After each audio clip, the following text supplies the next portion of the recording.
ఇప్పుడు చంద్రబాబు నాయుడు గారు 4.0 అంటుంటారు కదా. 95లో మొదటిసారి అధికారంలోకి రావడం, 95 టు 99, 99 టు 2004, అది 1.0, 2.0, 3.0 వచ్చాడు 2014, 19, ఇప్పుడు 4.0 అని చెప్తుంటారు కదా. అయితే ఇప్పుడు జగన్మోహన్ రెడ్డి నేను 2.0 అంటుంటారు. రోజా వచ్చేటప్పటికి రాజకీయాల్లో మొట్టమొదటి తెలుగుదేశం పార్టీ 1.0 అనాలా, తర్వాత వచ్చేటప్పటికి 2.0 అనాలా, ఏది వైఎస్ఆర్ కాంగ్రెస్ పార్టీ అక్కడ మంచి వెలుగు వెలిగింది. అదే సందర్భంలో ఇప్పుడు అదే కొనసాగుతుంది 2.0లోనే. అట్ ద సేమ్ టైం ఇప్పుడు బుల్లి తెర మీద ఇన్నింగ్స్, సినిమా తెర మీదన ఫస్ట్ ఇన్నింగ్స్ అయిపోయింది, ఆ తర్వాత బుల్లి తెర మీద ఇన్నింగ్స్ జబర్దస్త్. బుల్లి తెర మీద ఫస్ట్ ఇన్నింగ్స్ జబర్దస్త్, అందులో సుదీర్ఘకాలం పాటు జడ్జిగా చేసుకొచ్చింది. బాగా వాస్తవంగా ఇంటింటికి కుటుంబంలోకి బాగా చేరడానికి ఆవిడకి అది ఉపయోగపడింది. అందుకని బుల్లితెర అంటే ఇష్టం.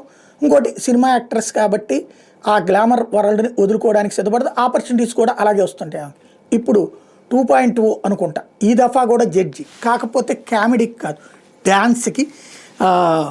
ఏదైతే చిన్నపిల్లలకి సంబంధించినటువంటి జీ తెలుగు వాళ్ళకి సంబంధించినటువంటి చిన్నపిల్లలకి సంబంధించినటువంటి కార్యక్రమానికి తను జడ్జిగా చేయబోతోంది. చిన్నపిల్లల టాలెంట్ డ్యాన్స్ షోకి సంబంధించినటువంటిది.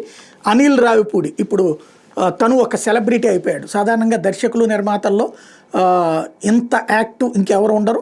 ఇప్పుడు తాజాగా ఒకప్పుడు శేఖర్ మాస్టర్ ఎట్లయితే డ్యాన్స్ మాస్టర్లో ఫస్ట్ ఒక కొత్తదనాన్ని తీసుకొచ్చిన శేఖర్ మాస్టర్ అయితే, డైరెక్టర్లలో కామెడీని పండించేటటువంటి వాడు అనిల్ రావిపూడి.